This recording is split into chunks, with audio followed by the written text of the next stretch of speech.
Chair will recognize the Democratic leader. Thank you, Mr. President. Now, over the last 2 months, the United States has confronted a very bitter truth. The federal government has been taken over by a nihilist. Donald Trump, in 2 months, has taken a blowtorch to our country and wielded chaos like a weapon. Republicans in Congress, meanwhile, have caved to his every whim. The grand old party has devolved into a crowd of Trump sycophants and MAGA radicals who want to burn everything to the ground. Look no further than what DOJ is doing. Now Republicans' nihilism has brought us to the brink of disaster. Unless Congress acts, the federal government will shut down tomorrow at midnight. I have said many times there are no winners in a government shutdown. But there are certainly victims, the most vulnerable Americans who rely on federal programs to feed their families, to access medical care, and to stay financially afloat. Communities that depend on government services to function will suffer, and suffer greatly. This week, Democrats offered a sensible way out. Fund the government for another month to give appropriators more time to do their jobs. Republicans rejected this proposal outright. Why did they reject it? Because Donald Trump doesn't want the appropriators to do their job.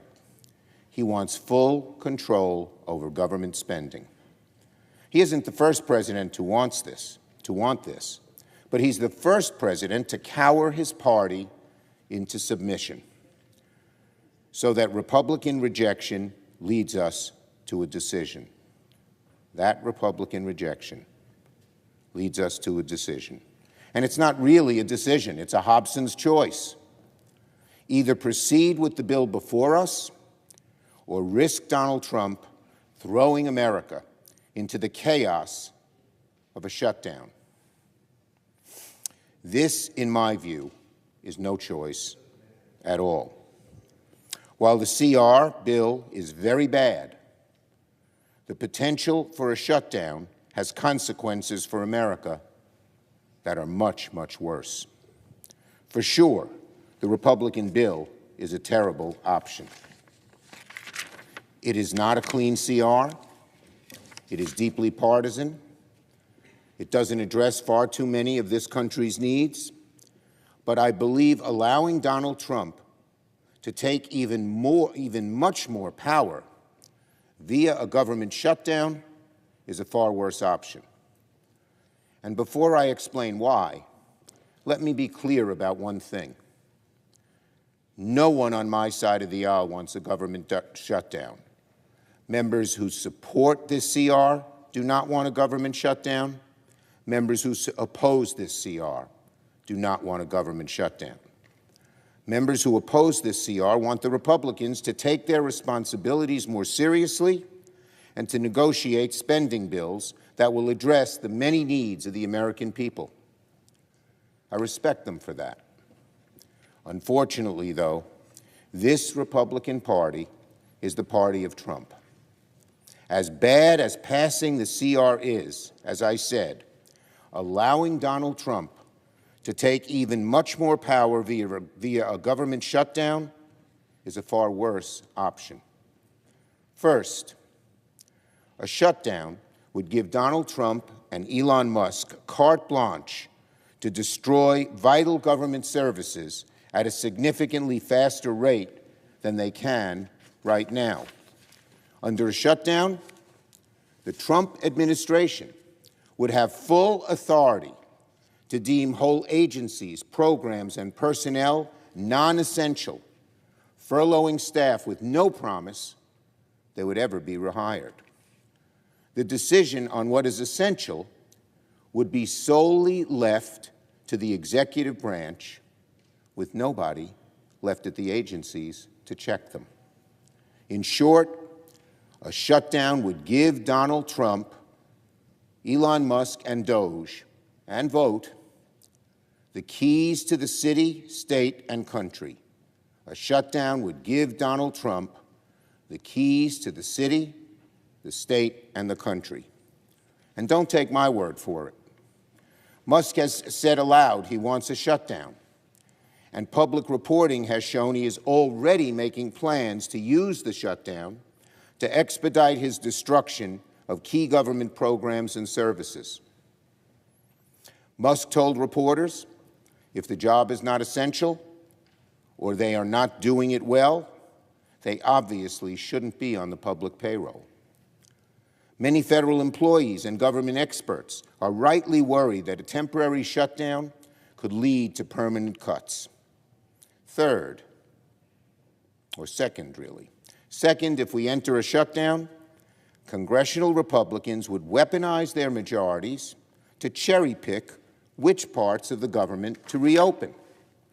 In a protracted shutdown, House and Senate Republicans would pursue a strategy of bills to the floor and pursue a strategy of bringing bills to the floor to reopen only their favorite departments and agencies, while leaving other vital services that they don't like to languish.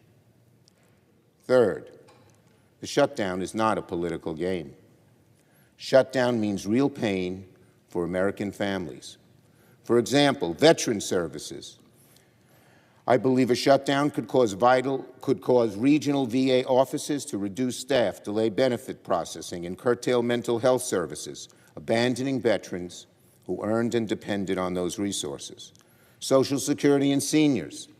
I believe a shutdown could greenlight Trump to slash administrative staff at Social Security offices, delaying new applications, benefit adjustments, and forcing seniors to wait even longer for the benefits they've earned. Justice and courts. Extremely troubling, I believe. A shutdown could stall federal court cases, one of the best redoubts against Trump's lawlessness. It could require to furlough critical staff at the courts, denying victims and defendants alike their day in court, dragging out appeals, and clogging the justice system for months or even years. This administration has shown an unfathomable willingness to sacrifice American families and their well-being to advance their own political agenda. A shutdown positions them to do this on overdrive. Finally, there is one more reason I oppose a shutdown. President Trump and Republican leaders would like nothing more than to pull us into the mud of a protracted government shutdown. For Donald Trump, a shutdown would be a gift. It would be the best distraction he could ask for from his awful agenda.